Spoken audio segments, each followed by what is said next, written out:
Across the world, women are paving new paths, taking the lead in the front lines against a crisis that is testing the resolve of even the most advanced countries. We are reimagining the landscape of politics and governance, of business and enterprise, forging creative strategies and policies that not only propel our economies and businesses forward, but also ensure that they benefit all and not just the privileged few. This pandemic, the biggest challenge in our lifetime, has likewise highlighted a leadership style that many women leaders exhibit today, one that empowers, nurtures, listens, and empathizes, that constellates and collaborates, that strives to include rather than divide.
Gender equality does not only benefit women, it benefits everyone, right? So to your Sure. point a while ago, it's not about competing, it's about collaborating, co-creating, cooperating, right? And these data are very, very compelling reasons on why we should be pushing for this even more in this day and age.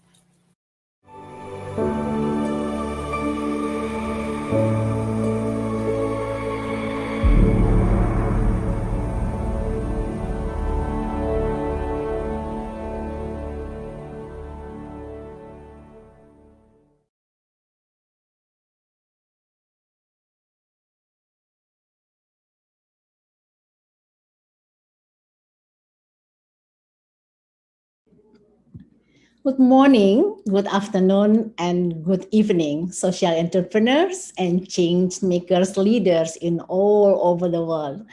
My name is Nani Zulminarni from Indonesia. I'm a founder of Women Headed Family Empowerment or PECA and Ashoka Southeast Asia leader. Welcome to our session, ASEAN Women Building an Everyone a Changemaker World, a conversation on the role of women leaders in creating an everyone changemaker world. In the next 50 minutes, we will try to unfold critical steps that need to be taken to set the stage and advance women in ASEAN by collaborative action among women's leaders in ASEAN. We have three amazing ASEAN women leaders here to share with us their ideas, insight, and strategy. First, I would like to introduce Cheryl Chen. Cheryl is the Director of Corporate Responsibility and Sustainability Asia Pacific S&P Global, who will co-lead this session with me. And Cheryl leads the effort in the region with S&P Global Foundation grant program and partnership, employee volunteerism, and corporate ESG practices. And the second, we have Antia Ong, who was appointed by the President of Republic of Singapore as one of the 9 nominated members of Parliament on 2018, and will serve for 2.5 years in these public service roles. Both of them have long CV that you will read put up in the chat box. And the last but not least, we have Bai Rohaniza Sumdat Usman. We call her Honey. She is the founder Tech Peace Building, Peace Movement, and Ashoka Fellow. Hani was hired to lead the program of the Office of the Presidential Assistant for Youth Affairs in the Philippines. She's eventually accepted an offer for a junior position at the Peace Development Program for ASEAN American Initiative. So we will have conversation with three of them. So as we all know from the short video, we show that ASEAN women are the core in building communities where everyone is a change maker. The unique qualities of empathy and resilience, coupled with the tenacity to raise the next generation of leaders, a foundation to how women in ASEAN actually are redefining the face of leadership needed by the world today. In the past 25 years, we witnessed the fast growing of women leadership in different sectors in ASEAN, including government, corporation, and civil society. They bring changes despite of structural challenges they face. So, but we also know that we are, as also screen in the video, we show that there are still a lot of issues, social issues and inequality that we face. Our social, cultural, and political system brings some challenges, particularly for women, to enjoy the development result and also the leadership position. As we ASEAN women leaders have been support the growing of women leaders in our respective country, I would like to hear from our three leaders here. How can we as a community of partners, civil society leaders, social entrepreneurs can work together to support and work with women to spread the movement of everyone change makers and building the women leadership? I would like to invite Antia Ong first, maybe to share her insight on this. Sure. Thanks very much, Nani. Hello, everyone. Very good to be here. I'm actually beaming to you from Singapore. I think it's a great question. It's a big question that Nani just asked of us. And I think what comes up for me are sort of 3 points. I think the first would be when we talked about how can we as community, coming from the different sectors and different groups, support and work with women to move this, right, to spread this movement. What comes up for me immediately is how can we redefine the narrative of success in change making, right? Which I think, if you ask me today, is still very much focused on scale. It's still very much focused on, very quantitative measures. And perhaps that's because we've borrowed this sort of narrative and the definitions of success from the business world and the public sector, which clearly scale is a bit of a holy grail. I think there's a need to address that, to look at whether there's a need to redefine that narrative of success and change making. I think along with that, I would also say that even rewards and recognition of change making also tends to be quite KPI based and quantitative measures based. And one of the examples, I mean, I'm not very familiar with what the Ashoka Fellowship entails, but I think that's also one recognition that we need to look at, whether there's a need to sort of redefine and nuance further. But certainly a lot of the awards that we see in Singapore particularly tend to favor scale, to recognize change makers. And we know that to get to scale, you need to start, right? And to start as a seed before you actually become a sprawling tree, there's a whole journey. And that journey comes then in the form of structural and systemic factors too. So I think there's a need also to recognize, particularly women from the very start, as change makers, even if they are actually at the seeding nascent stage of change making. I think there's a huge role. Having spent 30 years in the corporate sector, there's a huge role that large corporations play in supporting such change making efforts. So until today, I would say that very often large corporations tend to support more formal entities, in terms of change making. And I think that there's a need for all of us also to look at, do we need to only recognize and support change making efforts, particularly since a lot of women start lots of things, change making initiatives, but they may not necessarily formalize them, right? But they may have a lot of potential. And so should we as large corporations come in at much earlier stage than later when they have actually been formalized? So yeah, those would be some of my thoughts. So I think it really looks at kind of a reframing and maybe also addressing some of the ways we've been narrating success and change making so that we can support more women in this change making movement that we are looking at.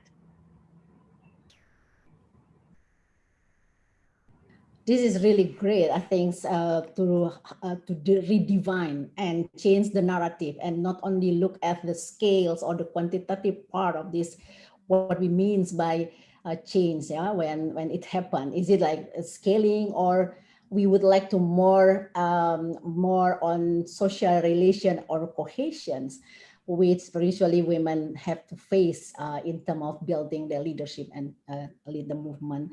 This is good to go to Honey, who's working so much on this peace building. We know that one of the biggest challenge in our region as well, the risings of the fundamentalism, for example, and also the, the thinking space of civil society, and it's in several countries like Indonesia and maybe some part of the Philippines, we are facing what we call is an invisible and hidden power, which not really make life of the women very difficult and challenging. So, Honey, I would like to hear your insight on this.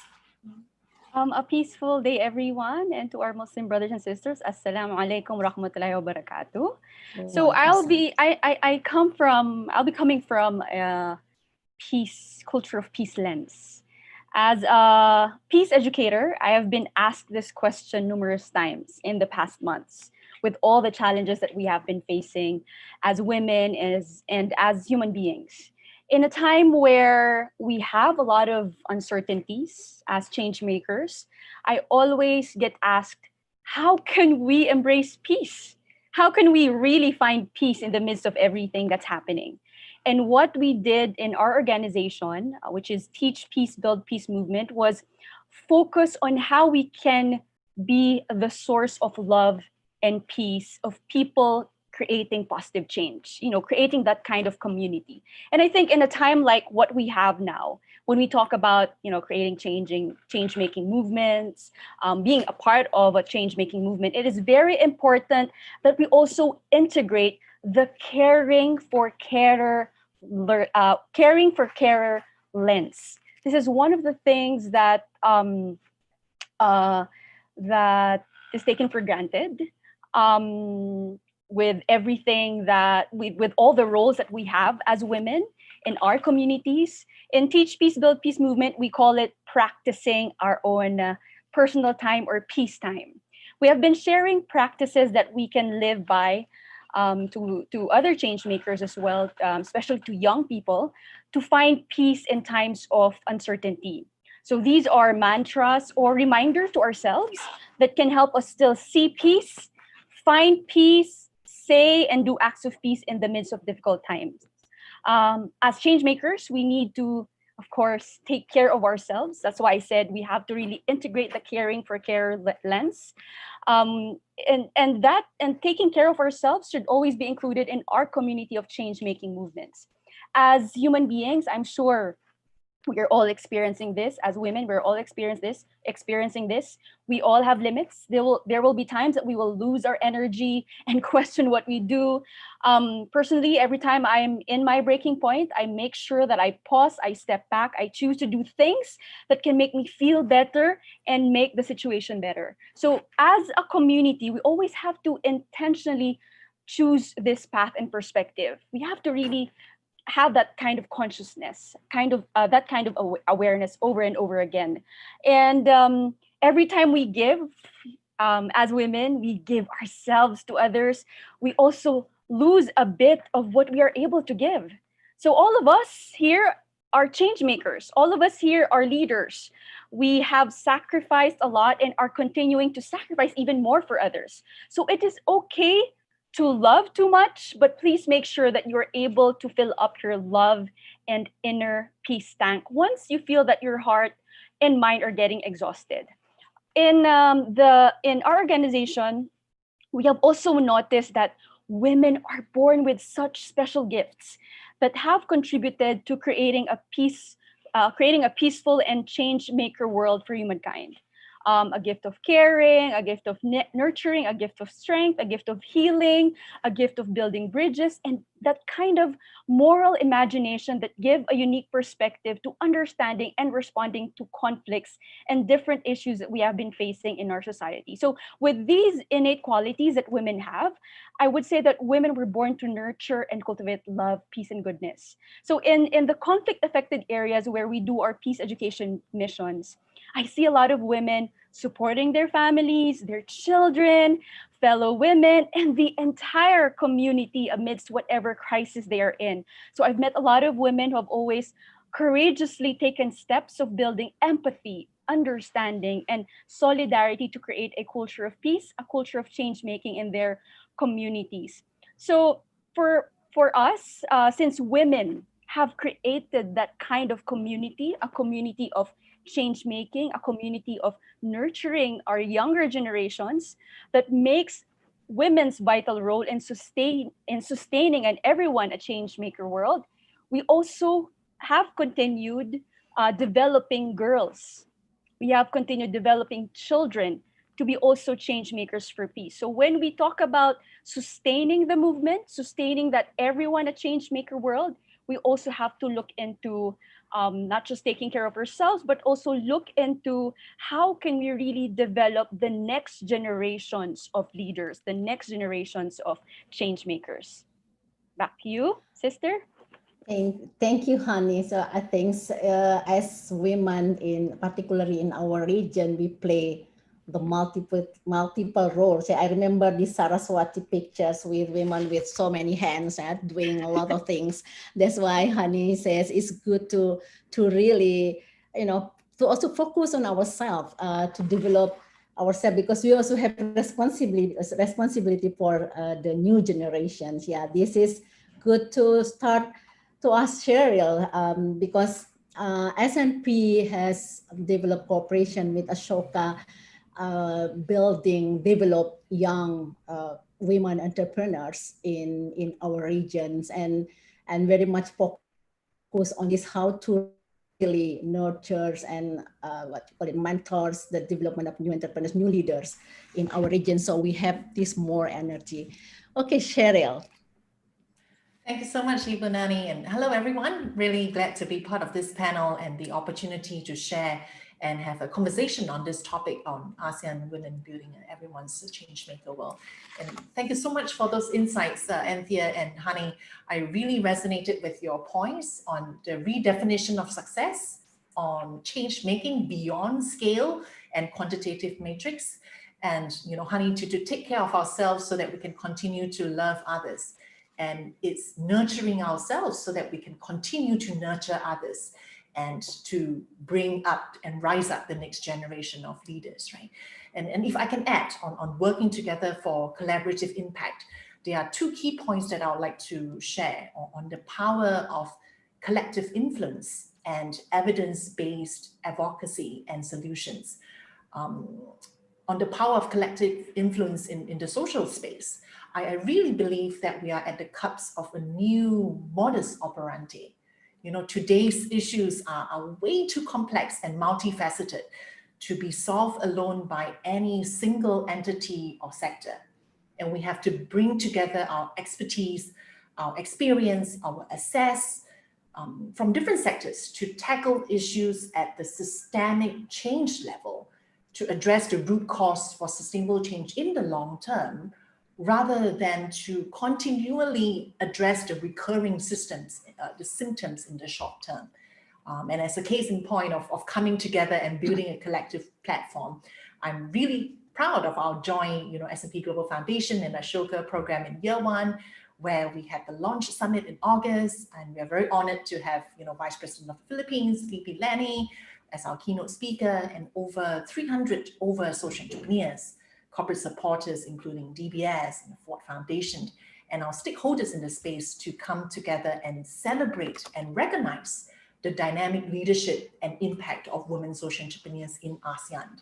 And when the 40 women social entrepreneurs from the Philippines graduated from our pilot 3-month capacity building program last month, the ecosystem partners that we brought together, including Grameen Foundation, Angha Puhe, Manila Angel Investors Network, Exchange, so-called Manila, is really symbolic to mark that this is the start of their impact and change-making journey, rather than an end to the program.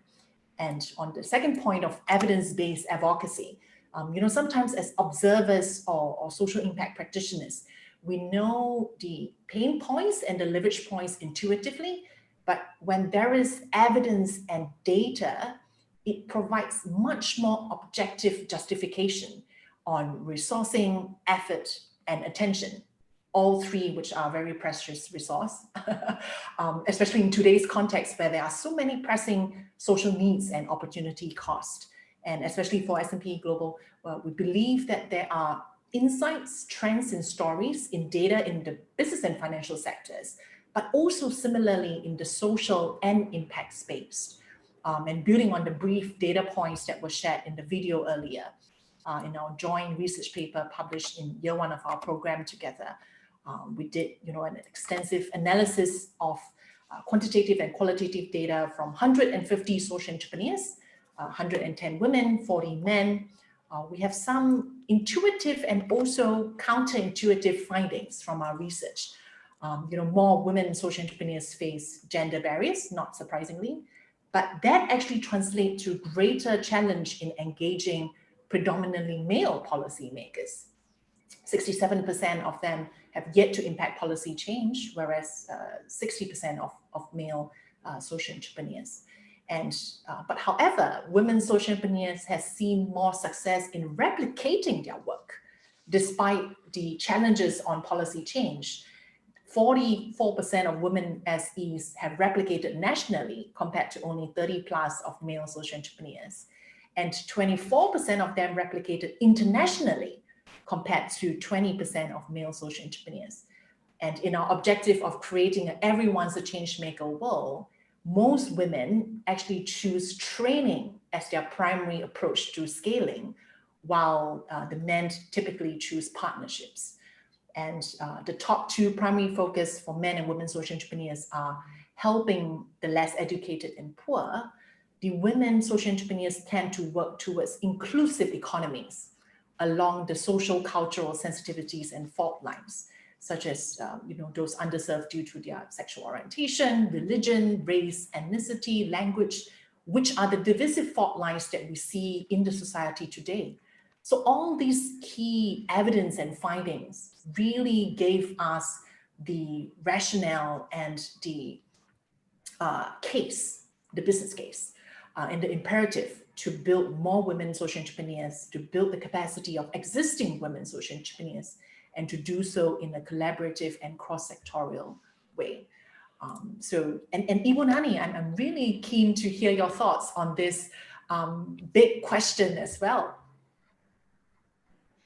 Yeah, I think it's this. I think this evidence base is very much one of the important things on how we can make systemic change by advocating. If we talk to the government, for example, or we talk to some people who are in power, we really need to see this evidence.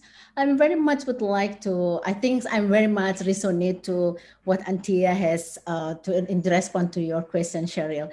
So on how we redefine and also create our narrative, just not only focusing on scale, even though people always talk about scale, particularly in our region or in our particular country, but to look at what actually we would like to achieve, as change maker, what we would like to change, what we would like to change in terms of the maybe gender relation.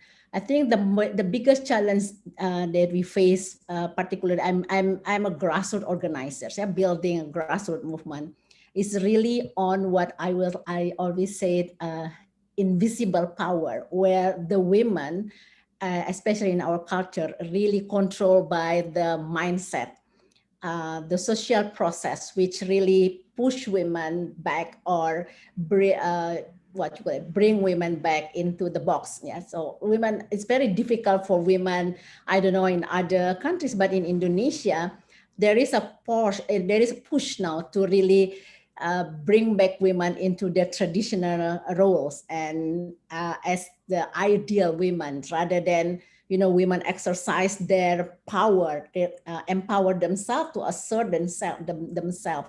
So this is, I think, we need to, later on, I would like to Antia to really articulate this, how we bring this into narrative. We are not only fighting for property in terms of, hey, we need our job, we need our income, something like that, but we, as women's rights activists and organization and organizers, I really would like to see a change in terms of this gender relation and power relations, more equal power relation and power sharing from the small scale like family up to the state level, where women have equal power and position. I think that's one thing that I take from Anthea on this redefining success. So what is success? Success is not necessarily we are in the parliament. Of course, that's important. That's the visible power we need, or we are leading a big corporation, but also success when women have their dignity to make their own decision for their life. And it's not dictated by certain norm or values, which then put them into the small corner boxes with with the roles with defined by others. That's Cheryl. Maybe so Antia, yes. Yeah, no, that's so powerful, Nani. Thank you for sharing that. I totally resonated with what you just shared. And I think part of this, I don't think we are rejecting necessarily some of this traditional indicators and matrix, right, of success. We all know that that's come from a very sort of a male-dominated type of perspective, and that's really been very entrenched in our society, particularly in the business sector. And so those are good things that we can learn from. But I think as long as we start to have a raised consciousness and awareness that we need to start looking at what, Nani talked about. You mentioned invisible power. I think it's really powerful way of putting it. You also talked about dignity. For me, it's been that personal and inner agency, right? I think the gendered roles that you talked about, Nani, really continue to make us believe that as women, that we are not meant to be doing certain things, right? And that therefore has this sort of perpetual narrative in my own head as well, that that actually doing things like this, like change making, being a social entrepreneur, trying to solve a problem, is not something that we need to feel terribly proud of, because that's not how we are recognized in our roles as women in the society. And one example for me would be my own sister. Actually, She spent sort of 22 years as a homemaker because she chose to, right? She chose to do that. She didn't want to be, leaving the care of her children to helpers. She did that, but through that all, she started to lose her own agency, and she started to lose her own sense of identity. And when she started to sort of come out and wanted to do things like floral therapy and horticulture, she still didn't think that, I mean, she does a wonderful job, but all the time, I feel like she is just letting herself know that, no, actually, I'm actually not being a good mother if I'm actually pushing myself to do, this other thing, which clearly she has such a gift and talent for. And I think that comes from even in a very sort of a, first world society like Singapore, right, where we are given a lot of opportunities as women.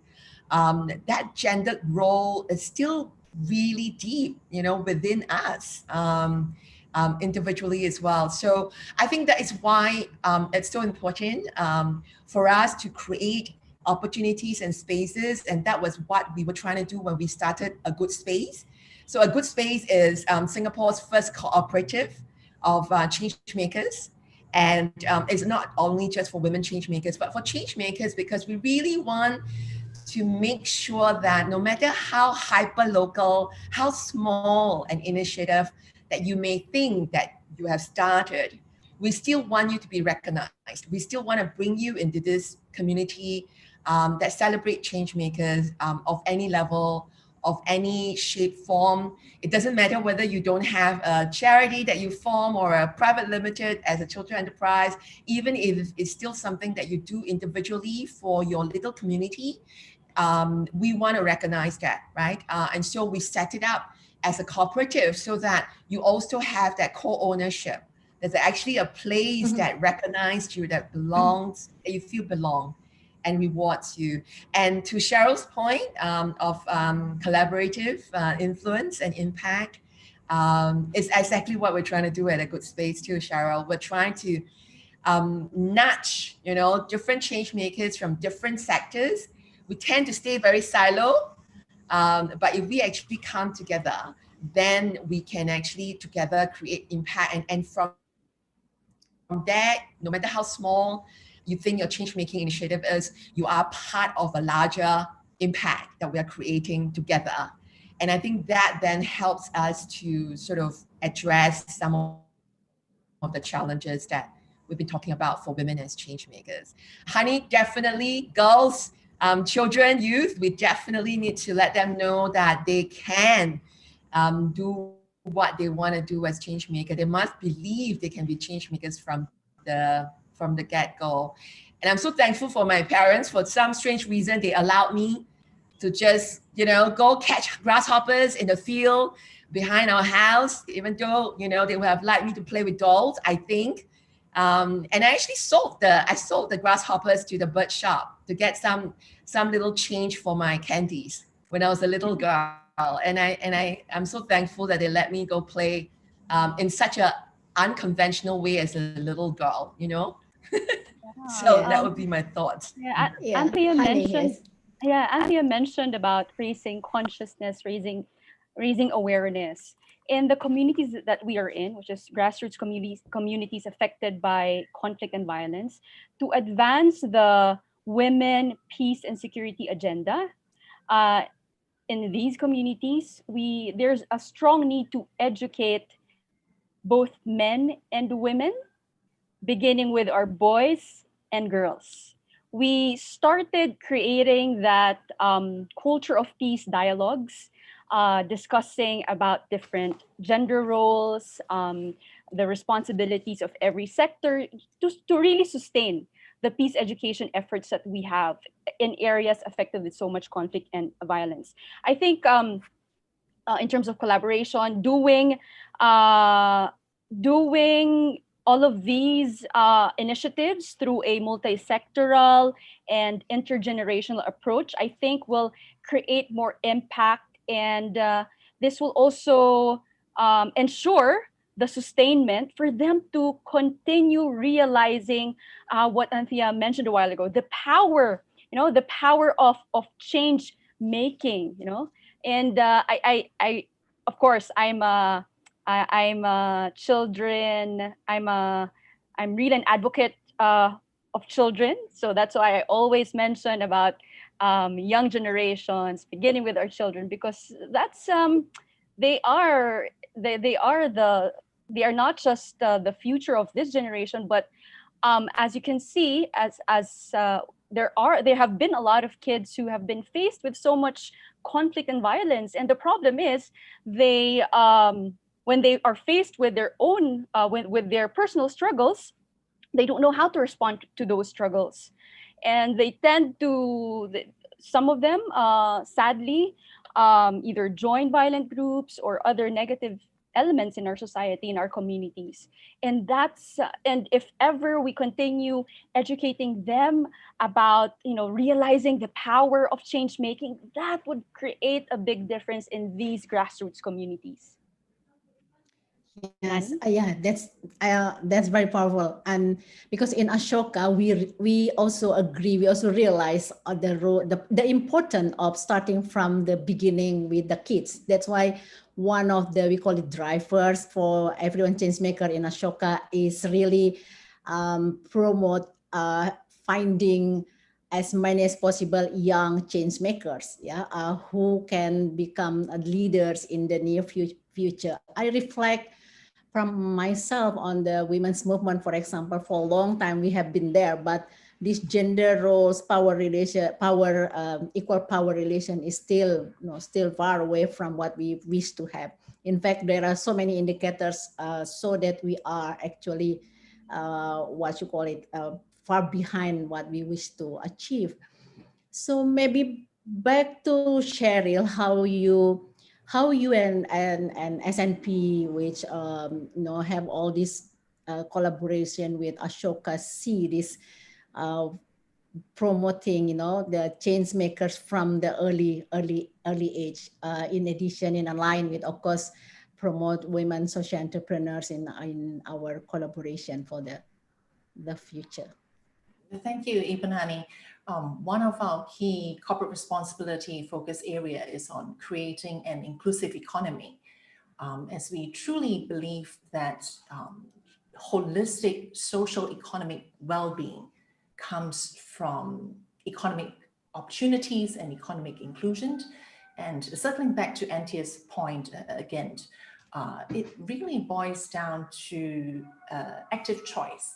When we graduated from university, more than 10 years ago, I actually now have half of my friends who are mothers and homemakers, full-time homemakers, and I have the other half who are working either as their own business owners or working in the corporate sector like myself. And when we meet up, we are all equally stressed. Sometimes my respect goes to full-time homemakers because it's even more stressful trying to, homeschool, trying to get the house in order, trying to cook and ensure that everybody in the household is happy. And actually, that to me is a much tougher and higher calling than working, the privilege of kind of having the choice to be a working women professionals. And either in our roles, if it's an active choice, that's where we find our fulfillment, and that's where we find our best role to make a contribution. I think if it's an active choice, if we can nurture the next generation, I have two sons, 3-year-old and 6-year-old. I am constantly dreaming them to grow up to be social entrepreneurs, doing all that I can to make that possible. And if you're a homemaker, if you bring up 2 change makers, that's fantastic. I mean, that is your positive contribution and impact in addition to nurturing everyone in the household. Right? And for us, if our calling is in the professional and corporate sector, then we have to play our sort of calling and mandate well by trying to juggle both the family duties and as well as making a difference in the corporate sector. And at S&P, in various research that we did in-house or in collaboration with partners, there are so much social value and economic value of women playing formal and informal economic roles, that we truly believe in this, and which is the reason why through S&P Global Foundation, either through our employee volunteerism or grants or through our pro bono research, we truly want to advocate for this. And through the advocacy and working with ecosystem stakeholders, we wish to make the gendered roles and cultural barriers less prominent, and shift the mindset that women, we can also choose who we want to be and where we want to make a difference. And I think that's so powerful. Yes. Oh, sorry, Nani. Can I No, actually? it's okay, Antia. Yeah, you can go ahead. Respond to Cheryl's piece. I think that is so powerful when we talk about active choice. I think it comes down to what we've all been sharing about the agency, about the dignity, and that really translates to being able to make the choices for ourselves. And I really like the study that you mentioned, Cheryl, because those evidence-based indicators would help us to really incisively address, and having been in Parliament, address what are the structural factors that prevent women from making that choice, right? So sometimes, so it's two parts, right? We need to start young to make sure women, girls and and little girls and young women believe they have a choice. And then we have to also at the same time make sure structurally and systemically we have support structures to allow them to make that choice. And that calls for, therefore, the sort of the ground up and the top down approach, right? And therefore then that opens up a lot more opportunities for women to be change makers. It reminds me of, the SDG, the UN Sustainable Development Goal, and we know that the development goal number 5, right, is about achieving gender equality and empower all women and girls. And I think that we all agree here that change making is actually a really powerful and if not even innovative way for women to actually, or for gender equality to have us actually come to some sort of a gender balance is change making. But we need to sort of work on removing some of these structural obstacles to make sure, therefore, that women can actually make an active choice. And to Hani's point, I think what really called out to me is how can we actually ask our little, our children, right, both boys and girls, instead of asking them, what do you want to be when you grow up, which we all know it will be, some big career labels, right?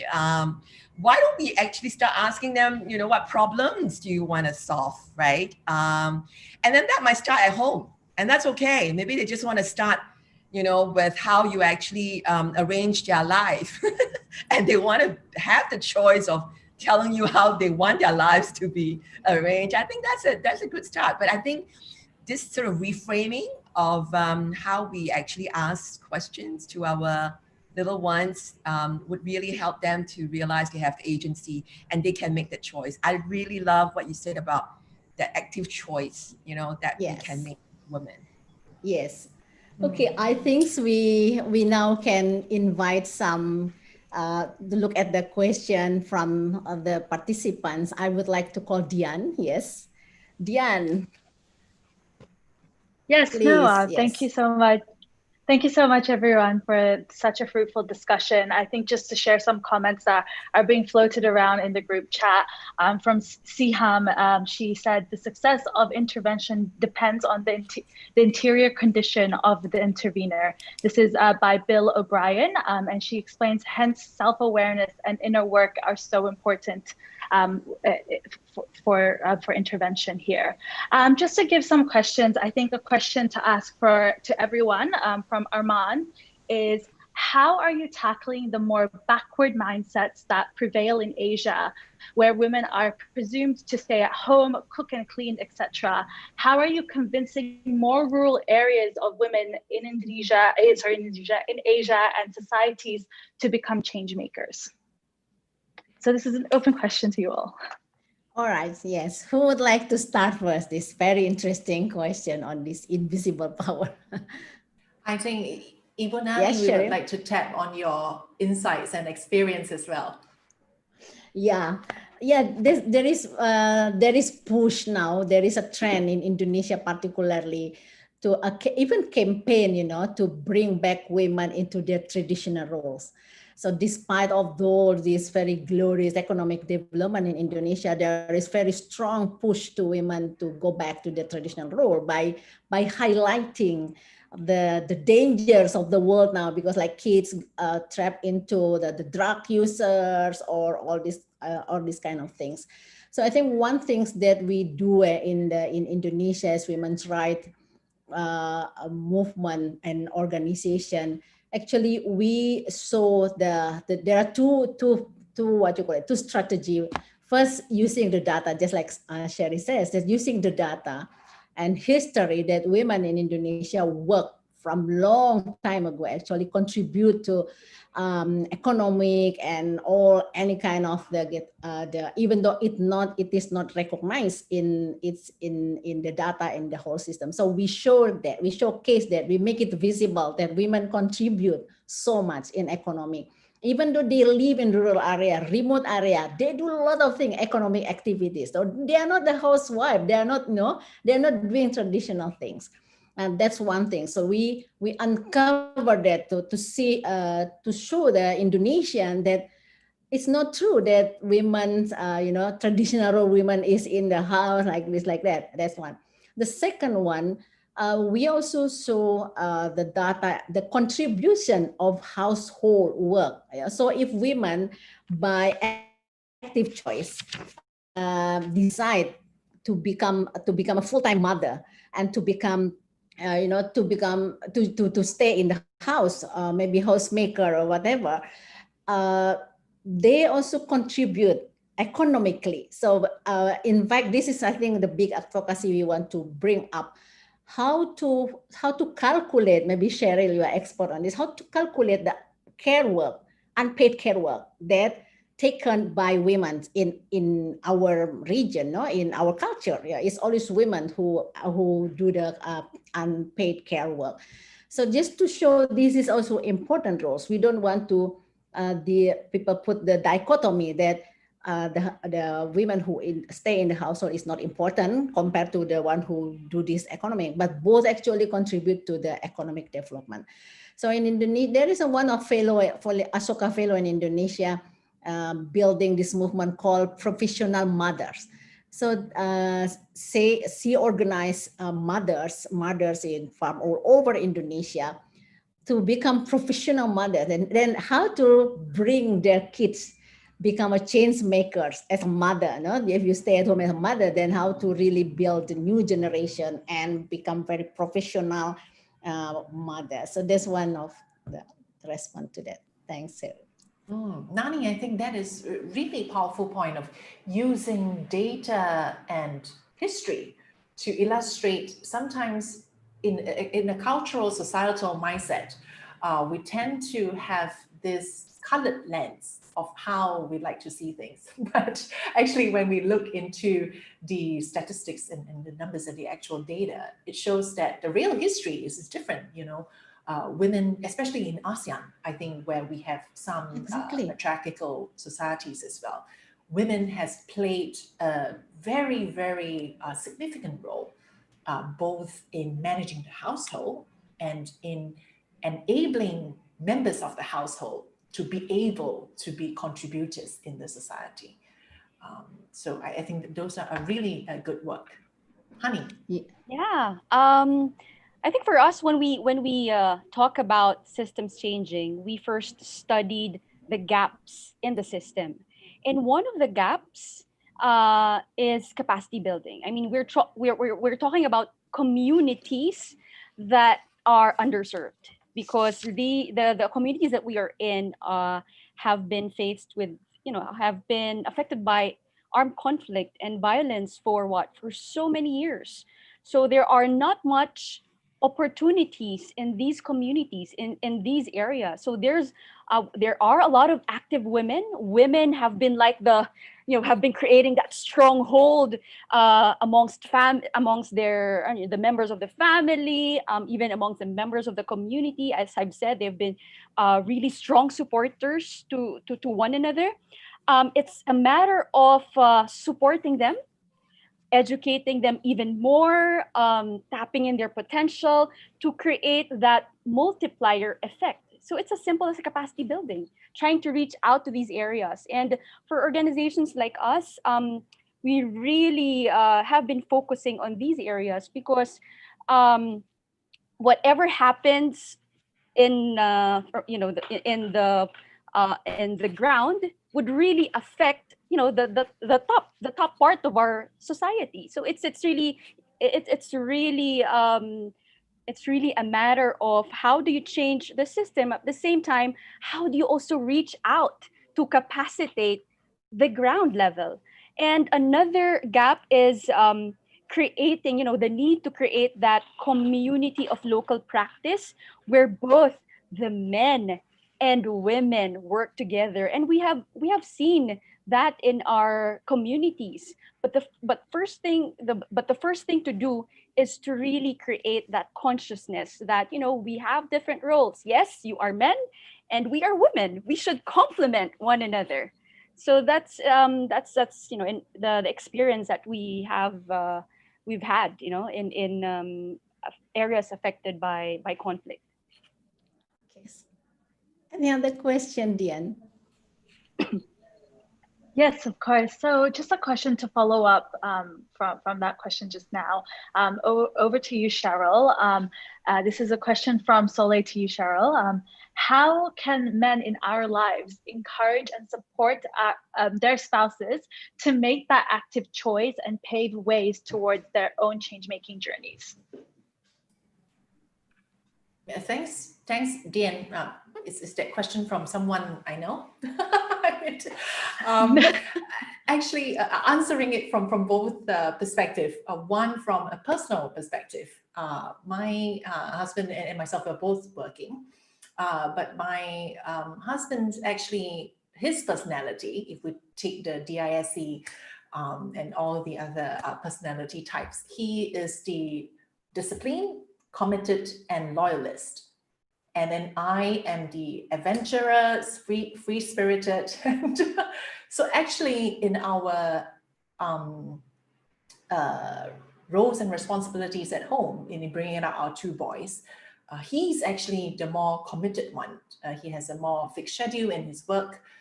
He goes and watch them to finish their homework, respond to emails from the schools, and I am the more fun playing one, bring them out to exposure, learning trips, adventures, expose them to different things.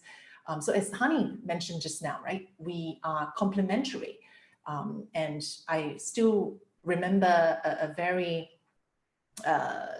respected women leader in the corporate sector was saying that the best thing that you can do for yourself as a professional woman is to find a true partner in a husband. And the true partner in a husband would take, his fair share of household duties as consensus agreed between the both of you, who clean the house when, who responds to emails from the school, who watches the homework on which days, and sometimes we cover for each other, right? If he has to travel, I have to be at home. If I have to travel, now maybe we're not traveling COVID-19 days, but before that. So I think it's a true partnership in this day and age, especially when we have more and more dual income families, that the man, the husband, and the father becomes a true partner in all sense of the word.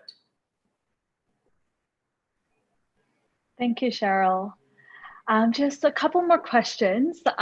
This one is from Hane, and this one's to Hani and Anthea.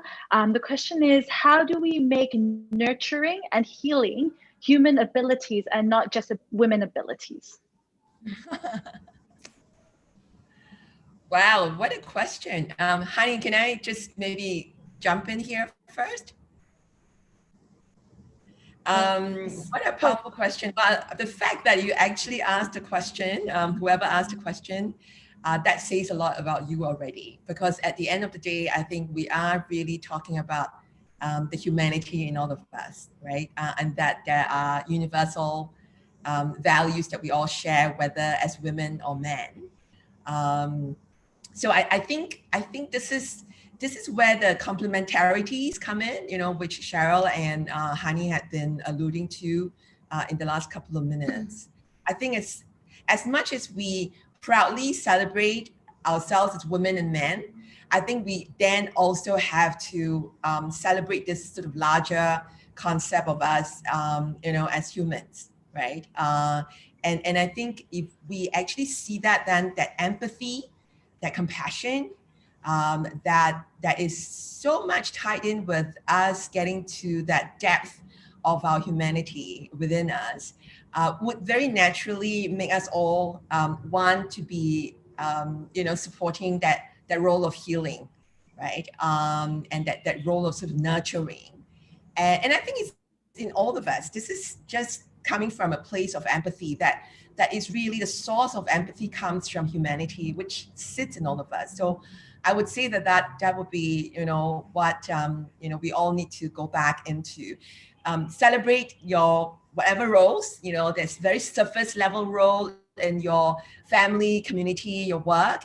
And then you go a bit deeper down, right? There's the role that is sort of your religion and your gender and all of that shapes you. And then we just keep going down and you realize that actually we all come to the same pot in the same place. And I think once we actually continuously remind ourselves, and this is the awareness and consciousness that Hani's been talking about, once we have that awareness, I think that calling up that healing and nurturing ability in all of us becomes really natural. Of course, we can still work on the sort of the capacity and opportunity for us to be more aware, but I think it's in all of us anyway, men or women. I also just want to maybe just jump in to share a little bit, you know, on the previous question that was asked. I think, you know, to Cheryl's point, evidence-based advocacy has really made, at least in Singapore, and I know in certain parts of the world, has really made a real impact, right? Particularly in Singapore, where many years of such advocacy have actually made the government actually just announced, and it was announced by a male minister, no less, that we would actually be looking at, you know, the fundamental values of the society. And we're not talking about just having job opportunities or education opportunities. We're having a national conversation on the fundamental values of Singapore in terms of gender equality. I'm not saying that we're there, we're not at all. But, you know, I think just that signal that has come about from years and years of evidence-based advocacy, of a lot of the groundwork. And to Nani's point, we've been producing and pushing out evidence to show the economic and social contribution of women, whether they are actually in the workforce or not.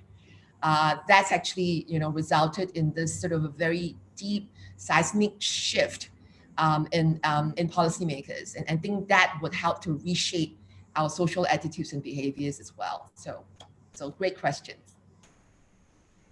Thank you, Yeah, Anthea. And Honey, if I can just give you like a 30-second and then I have to pass it back to Nani. Okay.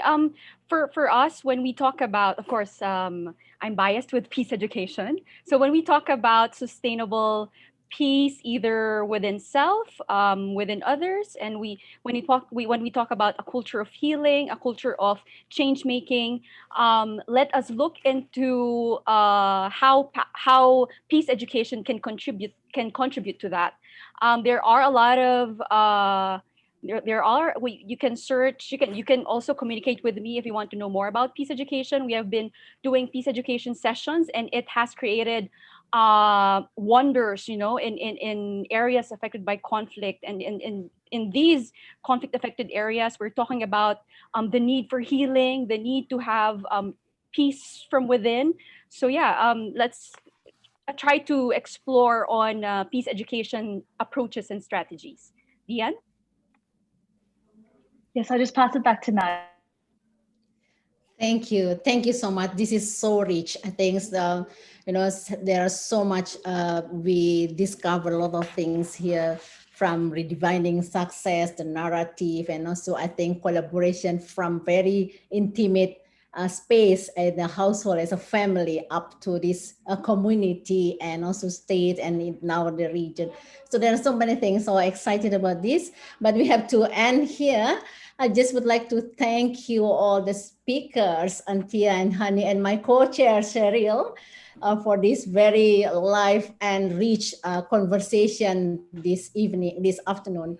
And of course, to the Ashoka team, Dian, Melissa, and Disha, who help us to organize this. You are young, this is new, ASEAN young women's leaders who will lead, who make a lot of change in these regions. Thank you so much for all the participants, the social entrepreneurs, change makers, wherever you are. We would love to stay connected, and this will be, I think, this is recorded so we can see. Have a great evening, everyone. Thank you so much. Bye. Thank you so much.